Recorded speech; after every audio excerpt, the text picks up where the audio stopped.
Hi, Sue Wilson here again today. I've got another Christmas card for you, and it's got quite a bit going on. So we'll walk you through all the steps of it, but it's so simple, I assure you. The dies that we'll be using in today's card are from the Festive collection. We have the Debossed Snowflake. We're also going to be using the Snowflakes, which is a nice size family of snowflakes. We've got the Peace, Joy, Love stamp set. And we're going to be doing a little bit of embossing with our Frosty Swirls Embossing Folder. Okay, now the first thing I've done, and I've done a little bit of this ahead of time, is I've taken a piece of vintage silver card and I've cut out an assortment of snowflakes. Okay, I've also cut matching snowflakes out of white card that I'm going to go and put back into this. So I've just started to put a sticky sheet behind it, and I'm just going to peel back and slowly move that into place so it lays down there very nicely. There we go. Get all those, and you can use the waxy side of this just to make sure that it's all pushed down into place real nicely. Now the other thing you need to know, or at least I think is the easy way to do this, is cut a piece that's much larger than what you're going to be using so that all your snowflakes are on the card. When I finish this, I'll cut it down and have them look like they're going off the edge of the card, but that way you don't have to deal with pieces of card moving around and whatnot, okay?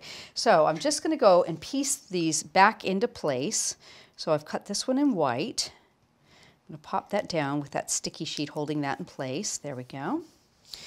Got a couple of these smaller ones here. I'm just reinserting them back in. Here's one of this type. Let me get that into place. There we go. Okay. And if you notice, there is still some of that adhesive showing.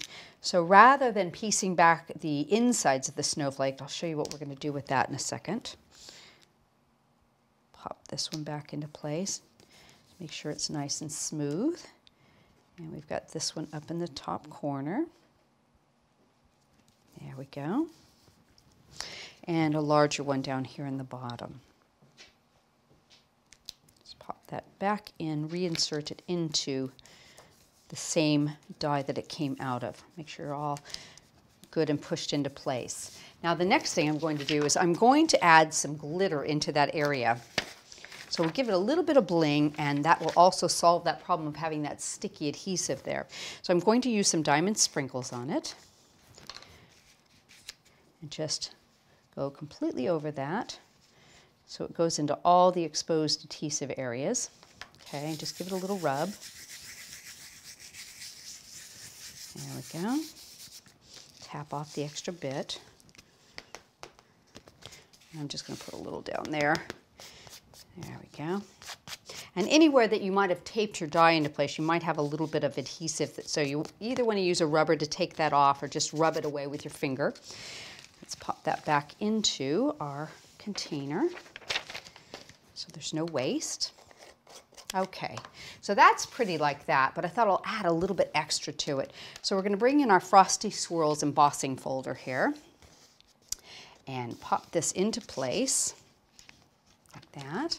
The sandwich for this is the gray base plate, the folder with the card, and the raspberry adapter plate. We're going to roll that through.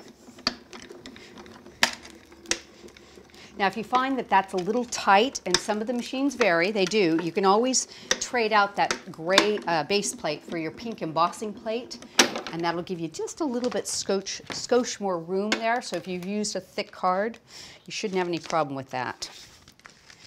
So there we go. So you can see I've got my snowflakes, I've got a really pretty frosty background going on, just lovely. So now I've trimmed that down. So I've got it all matted and layered, a little bit of piercing around the edge, but you can see how the snowflakes go off the edge now. I think that looks more natural myself. So we'll set this one to the side and we'll move on. So the next thing I want to show you is the focal element. I'm going to be using the debossed ring in this snowflake die. So let's pop this into place. Going to just line this up nicely and get it centered. Tape it into place. There we go, and I'm going to use the center cutting edge on this too. So we'll cut ourselves a frame. And there, and there. Okay, let's bring over our cutting plate. And actually, I tell you what, since that's a deboss, you can do it one of two ways. I think it's easier to do the debossing first and then run it back through and cut it with the die in place. But I think you get a really lovely impression that way.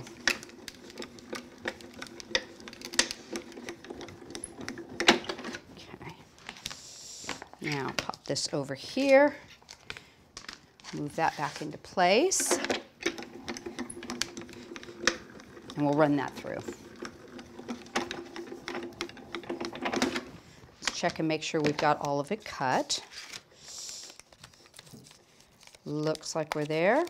Oh, there's a little spot there on the inside. I'll tell you what I'm going to do. Pop it through one more time going the other direction.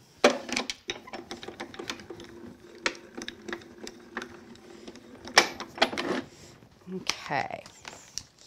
Let's see. We've done that now. Take our tape off. We can reuse that later.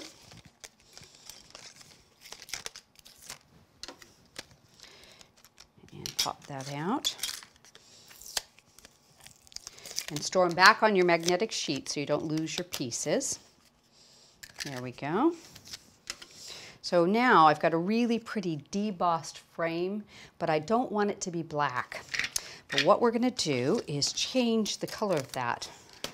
Set those to the side, and I'm going to bring in our gilding wax. Now this is the Pearl Moon color by Creative Expressions, and I'm just going to rub my finger in that, just get a little bit right there, and we're just going to rub over the top of this. It gives it a really metallic look. Absolutely gorgeous. So what you see is the debossed snowflakes are staying dark, and the Pearl Moon gilding wax is creating the color on the top. Isn't that pretty? A little bit more right there. There you go. Now you can take a piece of kitchen roll and just buff this. Give it a nice little buff. And that's all you need to do with this product. It's absolutely gorgeous. But I wanted to take this just a little step further. Okay, so what you can do then is, let's put a little piece of paper underneath us here. Cosmic Shimmer varnish here, the lacquer. I'm just going to add a bit all the way around the edge here. Using my finger, I'm just going to rub it over the top and give it a really nice shiny look like metal. So pretty. There we go. And if you use your finger, you don't have to worry about air bubbles and things like that either. That's absolutely lovely now. Now what I would do is let this sit aside and dry for a little bit, depending on the weather and whatnot, anywhere from 20 minutes to a couple hours. I've got one I prepared earlier, so I'll set that behind us. And you can see what it looks like once it's dry. It's absolutely gorgeous, I think. So I've added a bit of mounting foam to the back, just to raise it. I like the dimension on a card, and this adds beautiful dimension. Just peel our backing off. And since I'm going to put it just over our sentiment here, and it's stamped onto the card, I'm just going to center that right through the middle of that. Let me just peer over it a tiny bit. There we go. And I'm going to trim away the extra bits. I find that it's easier to do this rather than trying to line up an oval or another die cut the same exact shape. So I can just center it to the middle of that die, and I don't have to worry about that. So you get a really pretty sentiment showing through there. So let's bring back our card. I'm going to add a little bit of Cosmic Shimmer glue, and we'll get it all finished. There we go. I think I'll put this right about there. So pretty. And just to give a little extra added something to it, I've gone ahead and cut one of the extra snowflakes, tiny little pearl in the middle. We can just put that on the edge here. Give it a second, and you can even raise up the little legs there, or arms. There we go. Give that a second to hold. And you finish that card off nicely. I love that. It's simple, and yet it's got a lot going on, so you get all sorts of different textures and whatnot.